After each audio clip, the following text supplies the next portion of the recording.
Kerala story का trailer release हुआ है, तब से इस फिल्म को लेकर लगातार हंगामा मचा हुआ है। कुछ लोगों का कहना था कि कश्मीर फाइल्स की तरह ये फिल्म भी एक ऐसा काला सच सामने लाएगी जिसके बारे में बहुत कम लोग जानते हैं। वहीं ऐसे लोग भी थे जिनका मानना था कि ये एक प्रोपेगेंडा फिल्म है।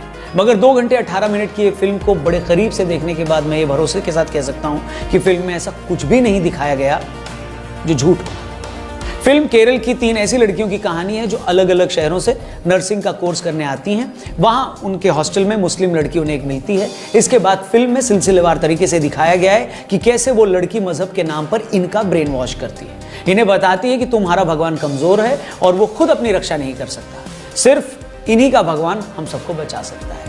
इनको अपने मुस्लिम दोस्तों से मिलवाती है जो इनके प्रेम का झूठा नाटक करते हैं चेहरे मोहरे से, और शरीफ दिखने वाले ऐसे लड़कों का काम ही यही है कि वो ऐसी कमजोर लड़कियों को अपने प्यार में फंसाते हैं, फिर इनसे फिजिकल रिलेशन बनाते हैं, उन्हें प्रेग्नेंट तक कर देते हैं ताकि वो उनसे शादी के लिए मजबूर हो जाए और फिर शादी के नाम पर उन्हें कन्वर्ट किया जा सके। और इसके बाद उनके साथ बहुत कुछ होता है जिसे देखकर आपकी रूह कांप जाएगी। उसका ब्यौरा मैं यहाँ पर नहीं दूंगा, उसके बारे में बात नहीं करूंगा, आप थिएटर में जाकर देखेंगे तो आपको समझ में आ जाएगा। फिल्म में एक जगह पीड़ित लड़की सीनियर पुलिस ऑफिसर के सामने रोते हुए शिकायत करती है कि किस तरह प्यार के नाम पर गैर मुस्लिम लड़कियों को फंसाया जा रहा है। वो बताती है कि इसके लिए क्या क्या हथकंडे अपनाए जा रहे हैं। अपनी शिकायत में वो केरल के पूर्व सीएम का हवाला देते हुए भी ये कहती है कि अगर केरल में यूं ही कन्वर्जन चलता रहा तो 20 सालों में केरल एक इस्लामिक स्टेट बन जाएगा। अब जो भी लोग फिल्म की ऑथेंटिसिटी पर बात करते हैं उन्हें मैं ये बता दूं कि इन आंकड़ों में कुछ भी गलत नहीं है।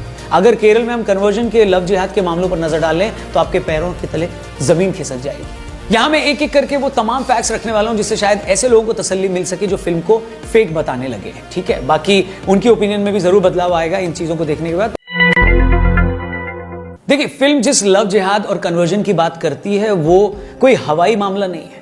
आपको बता दूं, खुद केरल हाईकोर्ट ने 9 दिसंबर 2009 में शाहीन शाह वर्सेस केरला स्टेट के सामने ये कहा था कि अलग अलग जगहों से एक साथ इतने सारे केसेस देखकर लगता है कि गैर मुस्लिम लड़कियों को टारगेट किया जा रहा है। राज्य में लव जिहाद या रोमिया जिहाद जैसा कुछ चल रहा है। खुद केरल एसटीएफ ने 5000 ऐसे मामलों का जिक्र किया है जिसमें प्यार के नाम पर हिंदू या क्रिश्चियन लड़कियों को कन्वर्ट किया गया। खुद केरल के मुख्यमंत्री ओमान चंडी ने केरल विधानसभा में एक रिपोर्ट पेश करते हुए बताया था कि 2006 से 2012 तक केरल में 7713 ऐसे मामले बताए गए जिसमें केरल के नागरिक इस्लाम में कन्वर्ट हुए। कन्वर्ट होने वालों में ज्यादातर लड़कियां और महिलाएं थी जिन्हें शादी की वजह से इस्लाम कबूल करना पड़ा। 2021 में केरल के प्रमुख कैथोलिक बिशप ने कहा कि अगर कोई इंसान कहता है कि केरल में लव जिहाद जैसी कोई चीज नहीं है तो वो सच्चाई से मुंह मोड़ रहा है। बिशप ने यह बताया था कि किस तरह केरल में लव जिहाद और नारकोटिक जिहाद के नाम पर गैर मुस्लिम युवाओं को टारगेट किया जा रहा है। इससे पहले 2015 में केरल की कैथोलिक बिशप काउंसिल के मुखपत्र में छपी एक रिपोर्ट में बताया गया कि किस तरह 2005 से 2012 के बीच 4000 क्रिश्चियन लड़कियों को कन्वर्ट किया गया। और तो और केरल में मौजूद दुनिया की दूसरी सबसे बड़ी सीरो मालाबार चर्च, जी हाँ, दुनिया की दूसरी सबसे बड़ी कैथोलिक चर्च ने क्रिश्चियन लड़कियों के कन्वर्जन पर अपनी चिंता भी जताई। और ऐसा नहीं है कि ये सिर्फ केरल, बैंगलोर या भारत में ही हो रहा है। कुछ दिन पहले इंग्लैंड की होम मिनिस्टर ने भी प्यार के नाम पर लड़कियों को कन्वर्ट करने के पैटर्न पर चिंता जाहिर की। उन्होंने तब कहा था कि इंग्लैंड में पाकिस्तान मूल के बहुत सारे लड़के ये काम कर रहे हैं। पहले ये सारे फैक्ट्स इसलिए रखे हैं ताकि आप ये जान सकें कि अगर केरला स्टोरी लव जिहाद झूठे प्यार के नाम पर कन्वर्जन की बात करती है तो ये कोई हवाई बात नहीं है। अगर केरल कम्युनिस्ट पार्टी के सीएम कहते हैं कि केरल 20 सालों में इस्लामिक स्टेट बन सकता है तो आप इसे कैसे इग्नोर कर सकते हैं? अगर केरल की एसटीएफ लव जिहाद जैसे हजारों मामलों की बात करती है तो आप उसे कैसे नजरअंदाज कर सकते हैं? अगर केरल बिशप, वहां की सबसे बड़ी चर्च, ईसाई धर्म के मुखपत्र अगर लव जिहाद और कन्वर्जन पर डर जताते हैं तो आप इसे खारिज कैसे कर सकते हैं? आप इसे हवाई कैसे बता सकते हैं? और बड़ी बात यह है कि केरल के सीएम से लेकर वहां की चर्च तक ये ऐसे लोग हैं जिन्हें चाहकर भी आप बीजेपी या संघ का नहीं बता सकते हैं। और हकीकत तो यह है कि केरल आज भी ऐसा स्टेट है जहां घुसना बीजेपी के लिए सबसे मुश्किल है। इसलिए फिल्म अगर हिंदू या क्रिश्चियन लड़कियों को लव जिहाद के नाम पर फंसाने की बात करती है तो उसे किसी की साजिश बताकर खारिज मत करिए। उस सच को जानिए, उस हकीकत को समझिए, खुद को उसके लिए तैयार कीजिए। अब अगर कोई ये कहता है कि ये फिल्म तो भड़काती है या किसी एक धर्म को गलत तरीके से दिखाती है तो उस पर तो भैया मैं बस इतना ही कहूंगा कि बतौर आर्टिस्ट आपकी पहली और आखिरी रिस्पॉन्सिबिलिटी सच दिखाने को लेकर होती है। अगर उस सच को देखकर कोई हर्ट हो रहा है तो उसमें सच दिखाने वाले की कोई गलती है क्या? आप बताइए। सच दिखाने वाला ये सोचकर सच को थोड़ा हल्का करके तो नहीं दिखाएगा ना कि गोरखपुर में बैठा किसी आदमी को वो सच देखकर बुरा ना लग जाए। उससे भी बड़ी बात, आपको तो ये सच देखकर अगर बुरा लग रहा है तो एक बार जरा सोचिए उन लोगों के बारे में जिनके साथ ये सब बुरा हुआ है। अगर आपको किसी के साथ बुरा होने की परवाह नहीं है लेकिन अपने बुरा लगने की परवाह ज्यादा है तो आप किस तरह के इंसान है वो आप खुद ही सोचिए।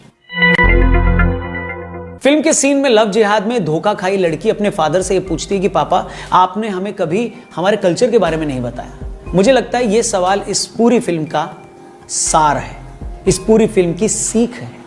आज आप अपने बच्चों को खुश करने के लिए आप बताइए एक से एक महंगे स्कूलों में उन्हें डालते हैं, दुनिया की हर खुशी देते हैं, पैसा देते हैं ताकि वो खुश रहें, मगर क्या कभी ये सोचा है कि आपने कभी उन्हें बिठाकर अपने पास ये बताया कि बच्चे तुम क्या हो, जिस धर्म में तुम पैदा हुए हो वो धर्म क्या है, उसकी ताकत क्या है, क्यों उसे दुनिया का सबसे पुराना धर्म कहा जाता है। मैं ये नहीं कहता कि कुछ रिलीजन की तरह आप सिर्फ ये दिखाओ कि नहीं हमारा ही धर्म सबसे महान है, मगर आपका धर्म क्या है, उसकी क्या खासियत है, उसकी क्या हिस्ट्री है, हिंदू होकर जो आप मानते हैं वो क्या मानते हैं, वो सब उन्हें बताना चाहिए, नहीं बताना चाहिए। अगर आप बिना आध्यात्मिक तैयारी के, धार्मिक शिक्षा के बच्चों को बड़ा करेंगे तो वही होगा जो इस फिल्म में इन 3 लड़कियों के साथ हुआ। फिर कोई भी धोखेबाज आपसे आपके धर्म के बारे में सवाल करेगा, ये बताने की कोशिश करेगा कि आपका धर्म तो कमजोर है और आप उसे काउंटर नहीं कर पाओगे। मैं फिर ये कहता हूं कि आपको अपने लॉजिक से, अपने तर्कों से किसी और के धर्म को नीचा नहीं बताना है, लेकिन अपने धर्म की इतनी समझ तो पैदा करनी चाहिए ना, ताकि कोई आपके धर्म को नीचा ना बता पाए। और एक बार आपकी और आपके बच्चों की वो तैयारी होगी तो कोई भी उन्हें प्यार के नाम पर, अपनी रिलीजियस सुपीरियरिटी के नाम पर मूर्ख नहीं बना पाएगा। मेरे लिए फिल्म का सबसे बड़ा मैसेज यही है कि खुद को और अपने बच्चों को अपने धर्म की शिक्षा जरूर दीजिए, उसे उसकी इंपॉर्टेंस और उसकी अच्छाइयां जरूर बताइए।